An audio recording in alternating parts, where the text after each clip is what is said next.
What's going on, guys? Long time no see. Today we are going to talk again about No Prep Drag RC, my slash versus my upcoming DR10.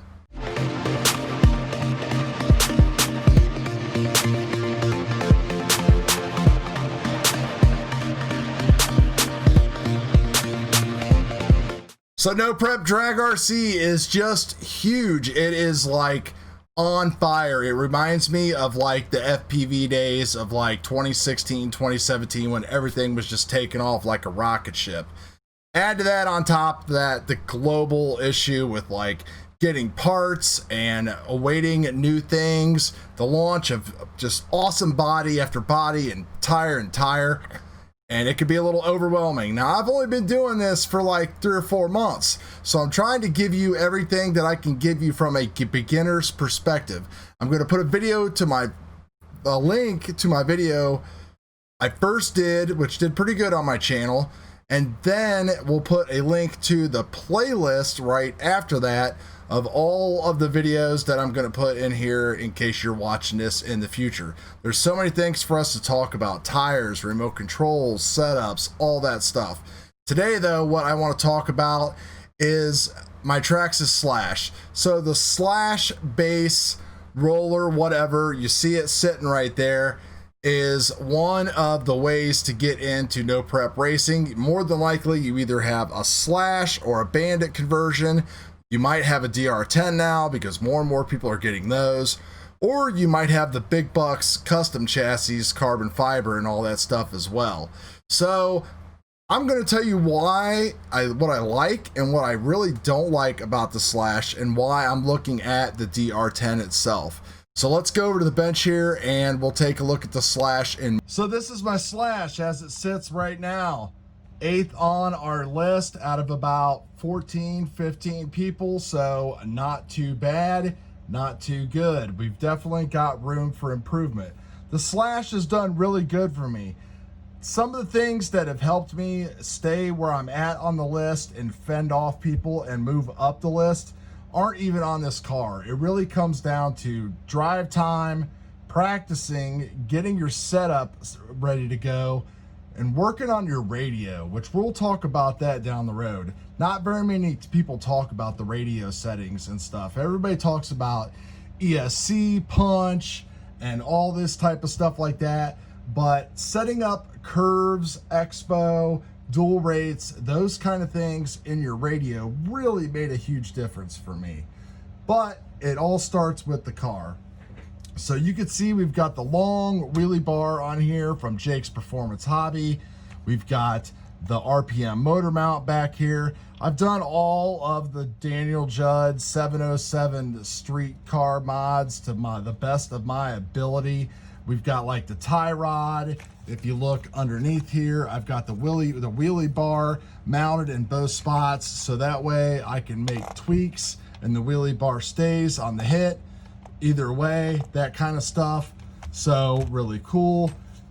Same thing, stock Traxxas shots, everything like that. I have some prime wheels on here right now. I've used J Concepts. I've used different Proline Hoosiers. I also have the STRC motor mount right there, and you can see how I've drilled through and done all kinds of things. We'll zoom in and give you a little bit better look at that right there, so you can see how I have that mounted. And then of course you mount the body clips here on the back. These are the Proline body mounts that everybody uses. I am running a Shark RC body as well. You can see that I'm using the pink springs that they love. Zoom back out here. I've got Bandit arms on the front, on the back, Slash arms on the front. Upgraded a lot of metal stuff. Obviously metal shock tower here, metal shock tower in the front, metal steering links up here. I've also got there's more metal on here somewhere, not 100% sure where, but oh yeah, hubs, knuckles, that kind of stuff in the back, and plastic in the front. So Gearing, I'm pretty much running the biggest spur gear I can get, which is a 90, and then I've been playing with different pinions like everybody suggests to kind of find out where and what I can do. You can see I'm running a Valenium system here, and the Valenium system still keeps me competitive, and it all comes down to just, you know, luck, bad driving, and stuff like that, why I haven't moved up the list. The top 2 people are super fast compared to everybody else. We don't really run a traditional no prep 2S, this kind of, you must run this chassis class, because we just don't have that many people. So it's more of a run what you can bring up to 3S, just because some people think 2S is too slow because they really don't understand everything, but that's just how it rolls. Upgraded servo down here, and I've added some weight to the front. Try to get that nice droop. I've got 80 weight shock oil all the way around. I like to keep things nice and stiff. Even though the Slash doesn't have a sealed diff, I actually have 120K weight fluid back there. As far as the battery goes, I have a 2S generic whatever 50C 5400, which pretty much takes up the whole spot. And then I have a small 2S 4500 max amps. And then I also have a 3S graphene, what is it, SMRC battery. They're all great batteries. They, you know, not really one seems to work better than the other. Maybe the max amps does have a little bit more punch, but maybe it's just placebo because of how much I ended up having to pay for it. So the reason and things that I don't like about this, the reason why I want to try the DR10, I guess let's just kind of start in the front and work to the back. Basically, the front part is, I just don't like these. I haven't been able to get good, consistent droop. This front end, you know, I have limiters inside there and stuff like that, but the front end is giving me some consistency. I've inconsistent behavior. I've got everything set up where I don't have any bump steer at all. You know, everything comes right. The camber and toe are set good back up front. Back here I am running a little toe in, want that for traction. But I think a lot of that comes down to the fact that the way that this body is just designed. I've added some extra lead weights up here, and you can see I've lost a few to try to keep the nose down a little bit more and to help with the weight transfer. But just this design is very limited. I can only run so big of a pack in here, so I can't remove any of this material here or nothing like that to put a bigger pack. A lot of the guys that have the carbon cars, you can see they've got larger batteries, and they usually have, you know, the battery kind of sitting kind of like this, just kind of in the middle of the actual CG itself. So I think some of that battery weight in the right place also helps the controllability of these cars and everything.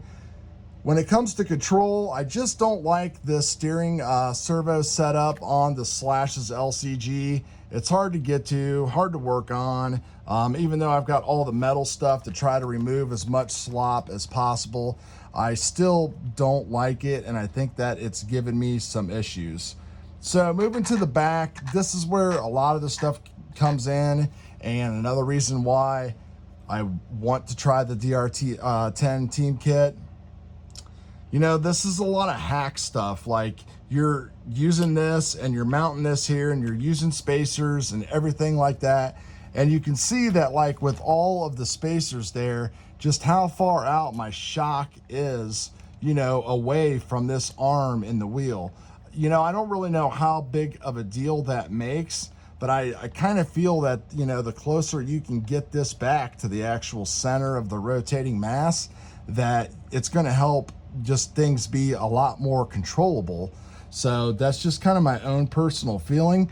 The other thing is the sway bar. The only sway bars that are available is the Hot Racings.